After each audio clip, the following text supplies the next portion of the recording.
नमस्कार, स्वागत है आपका हमारे इस खास कार्यक्रम में। और आज इस खास कार्यक्रम में चर्चा होगी फरीदाबाद में, हरियाणा के फरीदाबाद में होने वाले सूरजकुंड मेले के बारे में। मैं हूं आपके साथ अनाया शर्मा। शुरुआत करेंगे चर्चा की।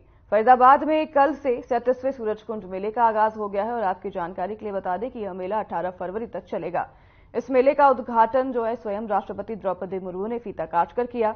तो वहीं मेले के शिलान्यास में प्रदेश के मुख्यमंत्री मनोहर लाल और राज्यपाल बंडारू दत्तात्रेय बतौर मुख्य अतिथि मौजूद रहे। मेले में भारत के सभी राज्यों से हस्तशिल्प और कलाकार भाग ले रहे हैं। तो वहीं मेले में लगभग 50 देश से कई कलाकारों ने भाग लिया है।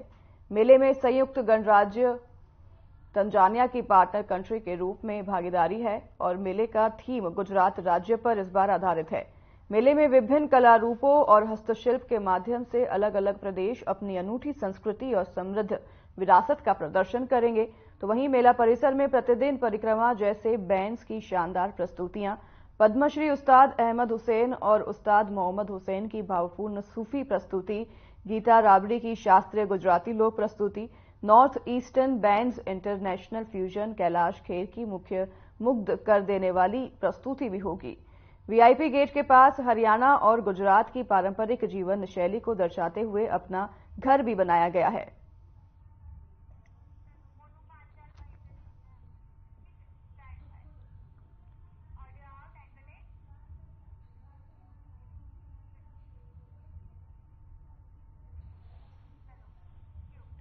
तो इस खास चर्चा पर आज हमारे साथ हमारे सहयोगी मोनू पांचाल जुड़ गए हैं, जो कि इस मेले में आज मौजूद हैं। मोनू, क्या कुछ नजारा देख पा रहे हैं आज आप मेले में? देखिए, जिस तरीके से बात की जाए तो कल जिस तरह जो अपने भारत के राष्ट्रपति द्रौपदी मुर्मू है, उन्होंने फीता काट करके सूरजकुंड का जो है उद्घाटन किया और आज जो है दूसरा दिन है और यहाँ पर तमाम जो लोग दर्शक है वो लगातार यहाँ पर पर्यटक पहुंच रहे हैं मेले का आनंद लेने के लिए। लगातार यहाँ पर भीड़ जो है वो बढ़ती जा रही है क्योंकि 50 देश हैं जो इसमें हिस्सा बने हैं। कहीं ना कहीं वो अपनी कलाकारी यहाँ पर इस मेले में दिखाएंगे। और उसके साथ साथ मैं बता दूं कि हरियाणवी की जो, क्योंकि हरियाणा में मेला लगता है फरीदाबाद में, तो हरियाणवी की भी कल्चर यहाँ पर साफ तौर पर देखा जा सकता है क्योंकि अपना घर, पुराना घर, इसको लेकर के भी यहाँ पर दर्शाया गया कि पुराने टाइम पे, पुराने वक्त में लोग कैसे रहते थे और किस किस चीजों का इस्तेमाल यहाँ पर करते थे, तो वो चीज भी यहाँ पर दर्शाई गई है। तो जिस तरीके से अब बात की जाए तो जिस तरीके से सूरजकुंड में थीम जो है गुजरात है, गुजरात की भी जो झलक है वो यहाँ पर पूरी तरीके से दिख रही है क्योंकि चाहे वो हाथ से कलाकारी बनाने की हो, चाहे वो करवा की हो, क्योंकि सबसे ज्यादा गुजरात का करवा डांस जो है वो माना जाता है, तो वो भी यहाँ पर वो भी मोनू, इस दर्शाया बार गया है। गुजरात की थीम क्यों रखी गई है? इस पर कोई खास निर्णय क्यों लिया गया है? ये गुजरात का ही थीम इस बार क्यों पेश किया जा रहा है मेले में? देखिए, गुजरात का फेस जो है, क्योंकि हम जो है, मैं आपको बता दूं कि गुजरात को कहीं ना कहीं लोग बढ़ चढ़ करके पसंद भी करते हैं और कहीं ना कहीं जिस तरीके सूरजकुंड टूरिज्म के साथ जो है जो जो शर्तें नियम है वो कहीं ना कहीं जो गुजरात थीम के साथ तय हुई है। तो लगातार जो गुजरात की थीम है वो कई सालों तक जो है गुजरात की थीम सूरजकुंड में रहने वाली है। पिछली बार की बात की जाए तो पिछली बार जो है गुजरात ही रहा और उस बार भी गुजरात रहा, तो तमाम जो कॉन्टेक्ट बेस है वो इस पर हो चुका है और कहीं ना कहीं लोग जो है बढ़ चढ़ करके पसंद भी करते हैं गुजरात को। तो इसको लेकर के यहाँ पर गुजरात की थीम रखी गई है। जी मोनू, इस बार जो है कल से जो ये मेला शुरू हो गया है, 37वां ये सूरजकुंड मेला है। और कल जो है कितने लोग जो है यहाँ पर पहुंचे थे, मौजूद हुए थे, कितने फुटफॉल्स देखे गए थे? देखिए, दर्शकों की बात की है, जिस तरीके से पर्यटक यहाँ पर पहुंच रहे हैं और लगातार यहाँ पर आनंद ले रहे हैं, तो कल की बात की जाए तो कल भी जो है हजारों की संख्या में यहाँ पर जो पर्यटक है वो यहाँ पर पहुंचे थे। वो तो कहीं ना कहीं आज भी बात की जाए तो आज भी जो है हजारों में जो है पर्यटक पहुंचेंगे। और संडे की बात की जाए तो संडे के दिन जो है वो काफी लाखों में भीड़ यहाँ पर पहुंच जाती है क्योंकि छुट्टी का दिन होता है और लगातार यहाँ पर भीड़ जो है वो पहुंच जाती है। और सबसे बड़ा बात बता दूं अनन्या, यहाँ पर सूरजकुंड में सबसे बड़ी बात की जाए तो सबसे बड़ा दिन है सूरजकुंड के लिए, क्योंकि कई एक तो सूरजकुंड तो चल ही रहा है, उसके साथ मैं आपको बता दूं कि बीजेपी जो है जो हरियाणा सरकार के 9 वर्ष पर जो है 9 वर्ष के अतुलनीय वर्ष एक पुस्तक विमोचन यहाँ पर वो की जा रही है, क्योंकि जगदीश धनखड़ जो है उपराष्ट्रपति वो भी यहाँ पर मौजूद है, गवर्नर मौजूद है और हरियाणा के मुख्यमंत्री भी मौजूद है। कहीं ना कहीं एक अहम फैसला भी यहाँ पर लिया जा रहा है कि अनन्या जिस तरीके से जो एक हरियाणा प्रदेश के जो जिला पदाधिकारी है उनकी भी यहाँ पर एक बैठक होने वाली है हंसराज होटल में। तो कहीं ना कहीं सूरजकुंड की बात की जाए तो तमाम चीजें जो है, एक तरफ विमोचन है, दूसरी तरफ सूरजकुंड का मेला लग रहा है, तो तीसरी तरफ बीजेपी की जो बैठक है इसमें एक बड़े अहम फैसले 2024 के चुनावों को, लोकसभा और विधानसभा चुनावों को लेकर के लिया जा सकता है। इस बैठक से मोनू खबर सामने आ रही है कि गांव चलो कार्यक्रम की रणनीति बनाई जा सकती है और इस बैठक के बाद सभी अधिकारियों को जरूरी दिशा निर्देश दिए जा सकते हैं इसी के तहत आगे। इस पर क्या कुछ जानकारी सामने आ रही है? देखिए, जो बीजेपी की जो सबसे ज्यादा जो राष्ट्र की पंक्ति तक पहुंचाने की जो योजनाएं हैं वो यहाँ पर एक जो है कि बड़ा यहाँ पर फैसला लिया जा सकता है। और दूसरी बात, जिस तरीके से 2024 के लोकसभा और विधानसभा जो चुनाव है उसको लेकर के यहाँ पर चलो गांव की ओर, तो कहीं ना कहीं इस तरीके के जो अपने जो जिला अधिकारी है या जो जिला अध्यक्ष है या तमाम जो अधिकारी यहाँ पर जिस तरीके से बात की जाए तो इसमें हरियाणा प्रदेश के हरियाणा प्रदेश के अध्यक्ष है न्याब सिंह सैनी, वो यहाँ पर मौजूद रहेंगे। और उसके बाद कही जाए तो हरियाणा के मुख्यमंत्री भी, तमाम जो अधिकारी है वो यहाँ पर मौजूद रहेंगे। तो कहीं ना कहीं जिस तरीके से देखा जाए तो चलो गांव की ओर एक बड़ा अहम फैसला यहाँ पर लिया जा सकता है, क्योंकि गांव को कहीं ना कहीं बीजेपी से जोड़ा जाएगा। और जिस तरीके से इस कार्यक्रम के बारे में थोड़ा प्रकाश डालिए, चलो गांव की ओर जो कार्यक्रम जिसकी हम बात कर रहे हैं इस पर थोड़ा प्रकाश डालिए मोनू जी। देखिए अनन्या, मैं आपको बता दूं कि जिस तरीके से बीजेपी के एक ही मकसद है कि राष्ट्र के पंक्ति तक जो है जो योजनाएं हैं वो कहीं ना कहीं सरकार की पहुंचे और चलो गांव की ओर, गांव में जिस तरीके से कहीं ना कहीं बीजेपी की एक छाप यहां पर छोड़ना। और कहीं ना कहीं जो बीजेपी जो लगातार गांव की ओर रुख जरूर कर रही है, क्योंकि जो योजनाएं जो है वो कहीं ना कहीं जिस तरीके से जो विकसित भारत यात्रा है उसको लेकर के कहीं ना कहीं गांव की ओर चले थे, तो इस पर भी जो है फिर से वो गांव की ओर है, क्योंकि लोगों को बताना है कि बीजेपी सरकार किस तरीके से काम कर रही है और आगे किस तरीके का काम करेगी। लोगों को ग्रामीण क्षेत्रों को क्या क्या चीजें दी है, चाहे वो सड़कों की बात की जाए, चाहे वो उज्ज्वल योजना बात की जाए, चाहे वो शौचालयों की बात की जाए, तो तमाम ग्रामीण क्षेत्रों को ये जो सुविधाएं हैं ये जो बीजेपी सरकार ने देने का काम किया। और कहीं ना कहीं आने वाले समय में और क्या बीजेपी ग्रामीण क्षेत्रों के लिए कर सकती है, तो इस तरीके की चलो गांव की ओर का एक नारा देते हुए कहीं ना कहीं बीजेपी सरकार आगे बढ़ती हुई और 2024 के चुनाव को कहीं ना कहीं पूरे बहुमत से जीतने का दावा यहाँ पर करती हुई नजर आएगी। जी अनन्या। जी मोनू, वापस लौटेंगे हम मेले में। मेले की तस्वीरें हम लगातार हमारे दर्शकों को दिखा रहे हैं। ये मेला क्यों इतना खास है इसके ऊपर भी जानकारी दीजिए हमारे दर्शकों को, क्योंकि 37वां सूरजकुंड मेला है और ये 37वें सूरजकुंड मेले का जो है आगाज हो चुका है। 18 दिन तक ये मेला चलता है। इसमें राष्ट्रपति स्वयं उन्होंने पहुंचकर इस मेले का शिलान्यास किया है। तो ये खास है मेला, और किस तरह से खास है इसके बारे में बताइए।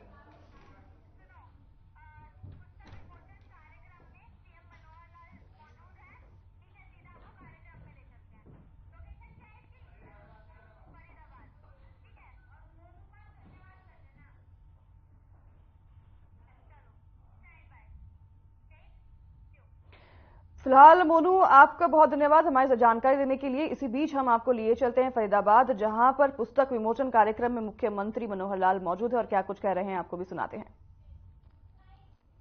ही एक कर्मयोगी ने किया है और इस प्रदेश को नई ऊंचाइयों पर पहुंचाया है। श्री मनोहर लाल जी माननीय मुख्यमंत्री सदैव लोकहित और लोक संग्रह के लिए कार्य करते रहते हैं और वे इसी दिशा में दिन रात मेहनत करते रहते हैं। इनकी प्रेरणादायक दृष्टि से इन्होंने सब वादों को एक्शन में बदल दिया है। मैं इस पुस्तक का बैकग्राउंड दूंगा। जब मैं चेयरमैन एचपीएससी था तो मैंने देखा कि माननीय मुख्यमंत्री जी चाहते हैं कि हर रिक्रूटमेंट सिर्फ मेरिट पर हो और एकदम इम्पार्शियल हो, और नॉन एचसीएस टू आईएएस की सिलेक्शन भी इन्होंने चाहा कि उसका एग्जाम हो और ऑन मेरिट हो। और आप देखेंगे कि हरियाणा में इतनी रिक्रूटमेंट्स हुई हैं, सारी टोटली ऑन मेरिट इन्होंने करवाई हैं। जब मैं चेयरमैन एचईआरसी था मैं देखता था ये दिन रात कंज्यूमर और पब्लिक के हित में ही काम करते रहते थे। कमीशन ने सरकार को रिकमेंड किया डिस्ट्रिक्ट इलेक्ट्रिसिटी कमिटीज के लिए, इन्होंने इमीडिएटली आदेश दिया और हर जिले में इन्होंने डिस्ट्रिक्ट इलेक्ट्रिसिटी कमिटीज बनवाई कंज्यूमर के हक में और ग्रेटर एफिशिएंसी के हक में। कंज्यूमर ग्रीवेंस फोरम पहले 2 थे, कमीशन ने डिस्कॉम को कहा कि हर सर्कल में होना चाहिए। इन्होंने इमीडिएटली ऑर्डर दिया और overnight 27 consumer grievance forum cells बनवाए ताकि पब्लिक का भला हो, और ये पर्सनली इनको मॉनिटर करते थे ताकि कंज्यूमर को कोई हैरेसमेंट ना हो। माननीय प्रधानमंत्री श्री नरेंद्र मोदी जी के मार्गदर्शन पर सबका साथ सबका विकास किया है। मनोहर सरकार ने 5 एसेस पर चमत्कार किया है: शिक्षा, स्वास्थ्य, सुरक्षा, स्वाभिमान, स्वावलंबन, और 2 सीज पर आक्रमण किया: करप्शन और क्राइम। सीएम साहब के अंडर पब्लिक की सुविधा के लिए 675 सर्विसेज और 54 डिपार्टमेंट स्कीम्स अंत्योदय सरल पोर्टल पर ऑनलाइन की गई। फोकस हुआ ऑन मैक्सिमम गवर्नेंस और मिनिमम गवर्नमेंट पर। हरियाणा को लाल डोरा मुक्त किया। परिवार पहचान पत्र एक महत्वपूर्ण स्कीम आरंभ की गई। म्हारा गांव जगमग गांव योजना से 5700 ग्रामों को 24 घंटे बिजली मिली, जो कि 2014 में सिर्फ 538 थी। किसानों के लिए माननीय मुख्यमंत्री जी ने बहुत स्कीमें स्टार्ट की। मेरी फसल मेरा ब्यौरा, हर खेत हर स्वास्थ्य खेत, हर खेत को पानी, भावांतर भरपाई योजना, हरियाणा फसल सुरक्षा योजना। स्वास्थ्य में बहुत स्कीमें स्टार्ट की गई। एजुकेशनल इंस्टीट्यूशन, चाहे यूनिवर्सिटीज़ हों, कॉलेज हो, टेक्निकल इंस्टीट्यूशन हों, बहुत बड़ी। नारी शक्ति और ईज ऑफ डूइंग बिजनेस में बहुत काम किया गया। सीएम साहब जन संवाद कार्यक्रम रेगुलरली करते हैं और हर विभाग में ट्रांसफॉर्मेशन किया इन्होंने। तो इसलिए एक सजेशन दी गई माननीय मुख्यमंत्री जी को कि इतना काम इनकी सरकार ने इनके नेतृत्व में किया है, चमत्कार किया है, रूपांतरण किया है और तरक्की की है। ये तरक्की पब्लिक की नॉलेज में आनी चाहिए, पब्लिक को पता होना चाहिए कि क्या क्या सरकार ने उनके लिए किया है, क्या क्या स्कीमें अवेलेबल की हैं, और ये गुड प्रैक्टिसेस बाकी स्टेट्स भी हरियाणा से फॉलो कर सकती हैं। और इसके लिए एक किताब निकालना का प्रस्ताव दिया, जहां सम्मानित लेखक अपने लेख हर विभाग के पर क्या क्या काम हुआ है ये वहां लिखें। तो इसके बाद श्री के खंडेलवाल, फॉर्मर चेयरमैन रेडा, को शामिल किया गया। श्री खंडेलवाल ने बहुत परिश्रम किया इस कार्य में। हमने दोनों ने हम सब पहले अपॉइंटमेंट ली श्री रामनाथ कोविंद जी से, उनको रिक्वेस्ट करने के लिए, फॉरवर्ड लिखने के लिए, तो उन्होंने वेरी काइंडली एग्री किया और ये फॉरवर्ड इस किताब में है। माननीय राज्यपाल जी का और स्पीकर साहब का भी आर्टिकल इस किताब में है। डॉक्टर कुलदीप चंद अग्निहोत्री इस किताब के संपादक हैं और डॉक्टर शामीन शर्मा इस किताब के भाषांतर संपादक हैं। सम्मानित लेखकों को अनुरोध किया गया और मैं आभारी हूं उनका कि सभी ने पिछले 9 वर्षों में श्री मनोहर लाल जी के नेतृत्व में हरियाणा की तरक्की एवं अतुलनीय विकास पर सभी पहलुओं पर और विषयों पर अपने लेख लिखे, और इस एफर्ट में सहयोग रहा, मूल्यवान सहयोग रहा श्री राजेश खुल्लर जी का और श्री नीरज दफ्तवार का। मैं उनका आभारी हूं। मनोहर लाल जी के नेतृत्व में हरियाणा सरकार ने हरियाणा को अंधेरे से उजाला दिखाया है और निराशा से आशा और हताशा से उल्लास की ओर ले गई है। हमने हर अध्याय को मोती की तरह इस किताब में पिरोकर एक माला बनाने का काम किया है। यह पुस्तक हरियाणा की ट्रांसफॉर्मेशन का चमत्कार और श्री मनोहर लाल जी और उनकी सरकार की कड़ी मेहनत को चित्रित करती है। अंत में मैं एक बार फिर माननीय उपराष्ट्रपति जी को अपना मूल्यवान समय देने के लिए धन्यवाद करता हूं। जय हिंद।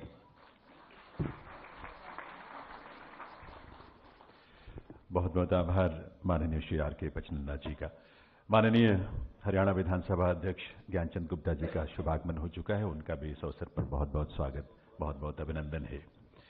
देवी सज्जनों, हरियाणा सरकार के 9 अतुलनीय वर्ष, ये पुस्तक बहुत ही विशद शोध, बहुत ही गहन चिंतन मंथन के बाद ये एक स्वरूप इसका हम सबके सामने आज आया है, जिसका विमोचन उपराष्ट्रपति महोदय के करकमलों से होने जा रहा है।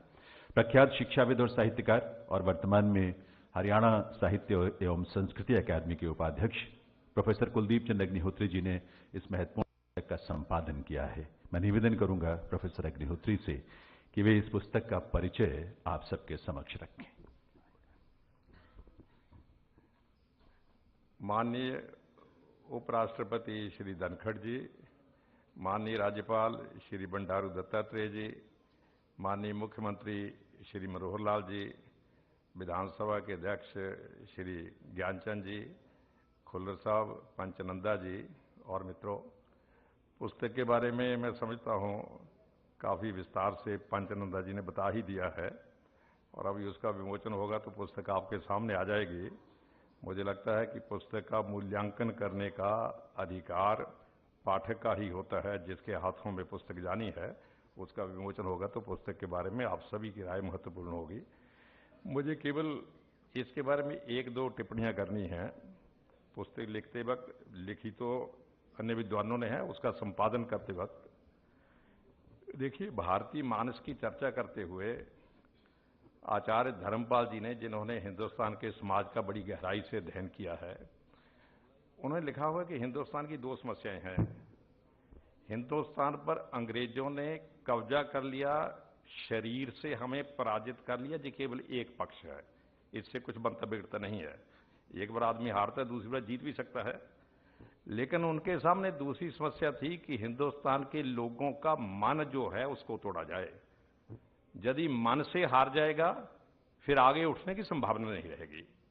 इसलिए हिंदुस्तान के मन को तोड़ने के लिए उन्होंने एक ऐसी जमात खड़ी की जो ये मानकर चलती थी कि हिंदुस्तान में कोई ज्ञान विज्ञान की परंपरा नहीं है, हिंदुस्तान अंधेरे में था, अंग्रेजों ने आने के बाद उसको प्रकाश में लाया। तो एक छोटा, मैं ये तो नहीं कहूंगा कि पूरे हिंदुस्तान का मानस टूट गया। धर्मपाल कहते हैं कि एक छोटा समूह ऐसा खड़ा हो गया जो सचमुच ही मन से भी टूट गया। वो हिंदुस्तान को बैकवर्ड मानने लगा और उसको लगा कि यूरोप के लोग जो रास्ता दिखा रहे हैं उसी रास्ते पर चलकर हिंदुस्तान का विकास हो सकता है। और दुर्भाग्य से देश का शासन उन लोगों के हाथ में चला गया जो यूरोप की छत्र छाया में थे। अमेरिका के राष्ट्रपति रूजवेल्ट ने एक बार कहा था कि हिंदुस्तान को एशिया से तोड़ना है, हिंदुस्तान को यूरोप के ऑर्बिट में दाखिल करना है। तो जो लोग दाखिल हो गए उनके हाथों में सत्ता गई और जिसको आयरन कर्टन कहा गया वो उनसे भी पहले उसमें दाखिल हो चुका था। प्रिय मित्रों, पिछले लगभग एक दशक से उस ऑर्बिट से बाहर आने की परंपरा शुरू हुई है।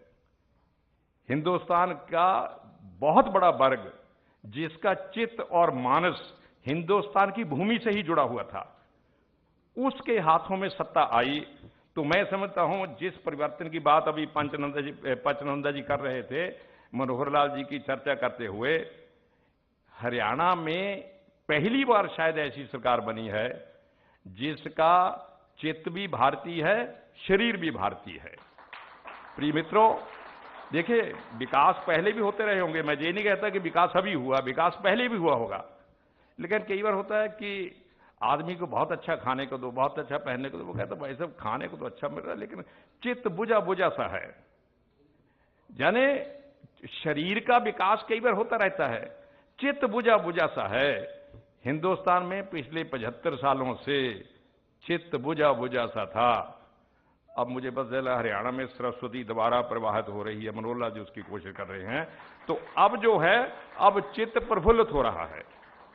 देखिए, ये विकास का जिसको कहना चाहिए एक विशेष अंतर है।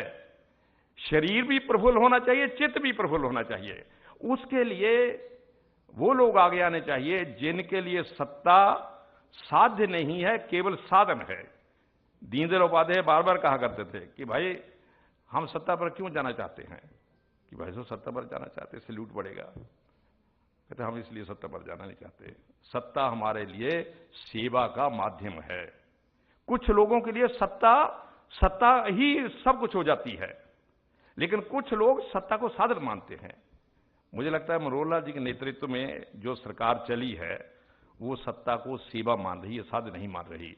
वैसे शास्त्रों में लिखा गया है कि किसी के मुंह पर प्रशंसा नहीं करनी चाहिए, लेकिन जो मैं कह रहा हूं वो प्रशंसा नहीं, सत्य है। और ऐसा कहा जाता है सत्य मुंह पर ही बोलना चाहिए। पिछले लगभग एक दशक से हरियाणा में जो विकास हुआ है वो हरियाणा के मानस को छूता हुआ जा रहा है। मनोहर लाल, इसके लिए संवेदनशीलता बहुत जरूरी है।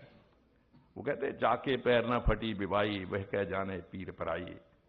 जो उन रास्तों से चल कर आया होता है वो आदमी की स्थिति को समझता है, हरियाणा की स्थिति को समझता है। मनोहर लाल जी उन्हीं रास्तों पर चल कर आए हैं और इसलिए मैं समझता हूं हरियाणा के मानस से जुड़े हुए हैं। हमारे दर्शन शास्त्र में आता ना, द्वैत और अद्वैत। द्वैत होता है जहां शासक जो है वो प्रजा से अलग हो, अद्वैत होता है जहां दोनों एकाकार हो गए हों। हरियाणा में शायद पहली बार शासक और शासित दोनों एकाकार हो गए हैं। पहली बार लग रहा है। अभी पंचनंदा जी ने कहा था कि मनोहर लाल जी ने कहा कि भाई मेरिट पर होना चाहिए। देखिए, पारदर्शिता होगी तो लोगों का व्यवस्था पर विश्वास जमा रहता है। पारदर्शिता समाप्त हो जाएगी तो लोगों का व्यवस्था से विश्वास उठ जाता है। सबसे बड़ा काम है कि लोगों का व्यवस्था पर विश्वास बना रहे।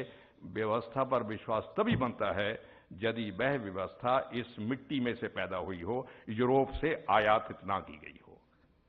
पिछले एक दशक से हरियाणा में बहुत से परिवर्तन हुए हैं और उस ये किताब जिसका भी विमोचन हमारे उपराष्ट्रपति महोदय करेंगे, ये इसका चित्रण करेगी।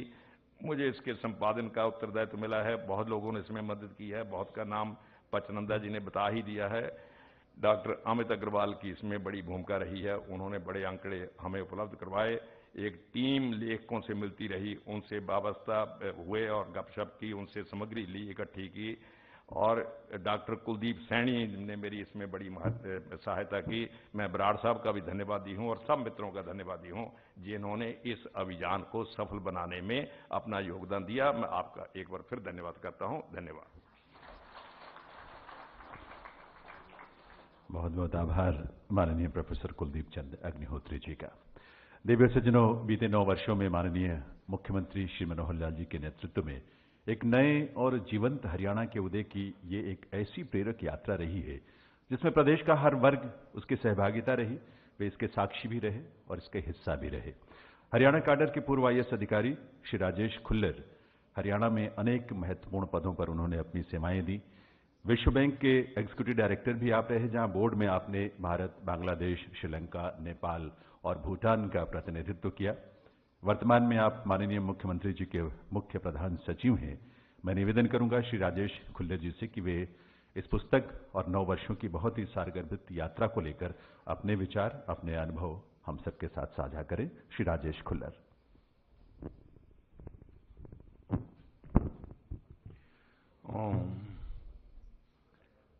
परम श्रद्धेय एवं सम्मानित मंच और समस्त देवियों और सज्जनों, मेरे प्रणाम स्वीकार करें।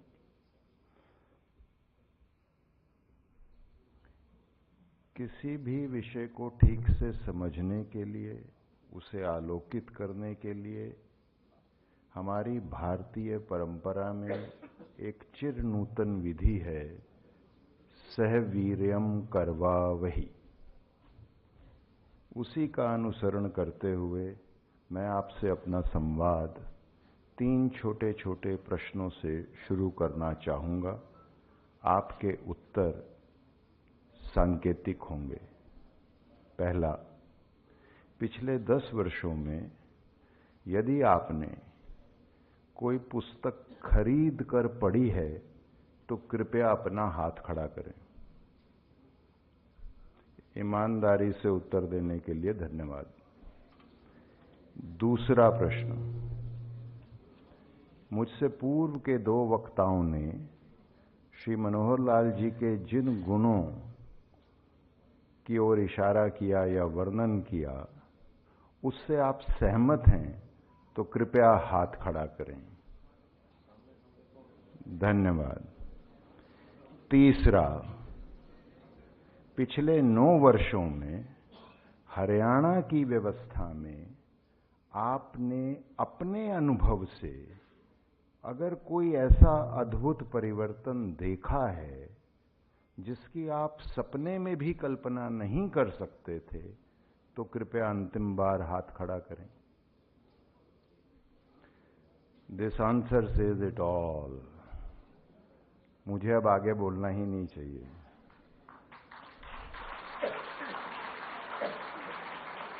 आपका ये उत्तर संकेत करता है कि एक अच्छे नेता की परिभाषा क्या है।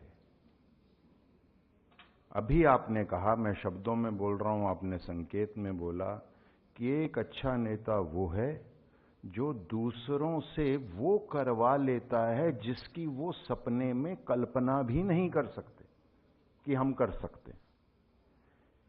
ए great leader is one who helps others do what they never imagine they will be able to do. मित्रों, 350 पेज की जिस पुस्तक का विमोचन अभी भारत के उपराष्ट्रपति श्री जगदीप धनखड़ जी के कर कमलों से होना है, उसमें 49 अलग अलग लेखकों ने अलग अलग क्षेत्रों में श्री मनोहर लाल जी द्वारा बिना घमंड, बिना पाखंड, बिना भय, बिना भेदभाव और तो फिलहाल इस बुलेटिन में हमारे साथ बस इतना ही। नमस्कार।